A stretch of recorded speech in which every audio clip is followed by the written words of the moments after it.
Hello everyone, welcome to another episode of Mind Map. Today's topic of discussion is unemployment. First of all, we will discuss about the introduction of the topic. Then we will discuss about types of unemployment, causes of unemployment, how is unemployment measured in India, complexities in measuring unemployment in India. First of all, moving on to the introduction of the topic. Unemployment is a situation in which the person is capable of working both physically and mentally at the existing wage rate but does not get a job to work.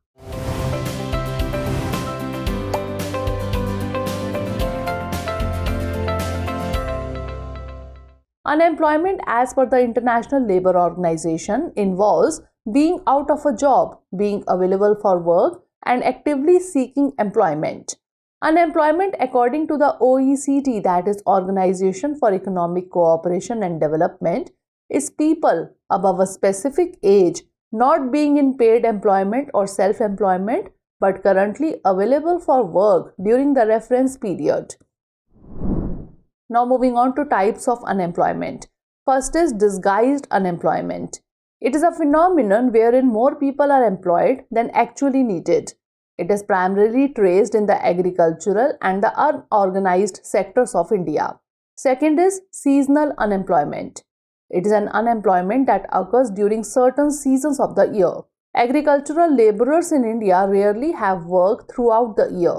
Third is structural unemployment. It is a category of unemployment arising from the mismatch between the jobs available in the market and the skills of the available workers in the market. Many people in India do not get jobs due to lack of requisite skills, and due to poor education level, it becomes difficult to train them. Fourth is cyclical unemployment. It is a result of the business cycle where unemployment rises during recessions and declines with economic growth. Cyclical unemployment figures in India are negligible. It is a phenomenon that is mostly found in capitalist economies. Technological unemployment. It is the loss of jobs due to changes in technology. In 2016, World Bank data predicted that the proportion of jobs threatened by automation in India is 69% year on year. Frictional unemployment. The frictional unemployment, also called as surge unemployment, refers to the time lag between the jobs when an individual is searching for a new job or is switching between the jobs. And vulnerable employment. This means people working informally without proper job contracts and thus sans any legal protection. These persons are deemed unemployment since records of their work are never maintained. It is one of the main types of unemployment in India. Now let's discuss about causes of unemployment. First is social factors. In India, the caste system is prevalent. The work is prohibited for specific caste in some areas. In big joint families having big business, many such persons will be available who do not do any work and depend on the joint income of the family. Rapid growth of population. Constant increase in population has been a big problem in India. Third is dominance of agriculture. Still in India, nearly half of the workforce is dependent on agriculture. However, agriculture is underdeveloped in India. Also, it provides seasonal employment. Fall of cottage and small industries. The industrial development had adverse effects on cottage and small industries. The production of cottage industries began to fall and many artisans became unemployed. Fifth is immobility of labor. Mobility of labor in India is low. Due to attachment to the family, people do not go too far off areas for jobs. Factors like language, religion, and climate are also responsible for low mobility. And defects in education system.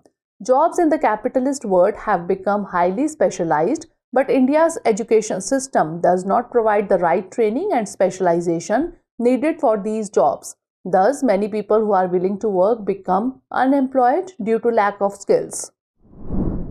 Now let's understand how is unemployment measured in India. First is NSSO classification methods. Usual principal and subsidiary status, that is UPSS. Principal status is determined based on the activity one spent the most time on in the previous year. Subsidiary roles lasting at least 30 days are also considered employment. This method tends to lower unemployment rates. Current weekly status or CWS. A shorter reference period of a week is adopted. Individuals are counted as employed if they have worked for at least 1 hour on at least one day in the preceding 7 days. CWS often results in higher unemployment rates than UPSS due to the shorter reference period. Now lastly, moving on to complexities in measuring unemployment in India. First is constraints from social norms. In developing economies, social norms significantly influence work-seeking decisions, leading to variations in labor force participation rates.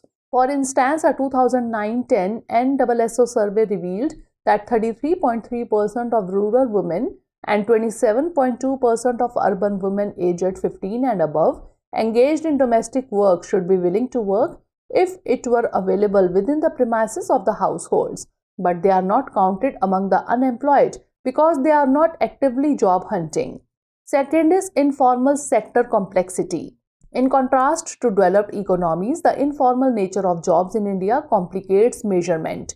Unlike developed economies, individuals do not hold one job year-round. People often engage in various economic activities throughout the year, making it challenging to categorize them as employed or unemployed at any given time. An individual may be unemployed this week but may have worked as a casual laborer last month and as a farmer for most of the year.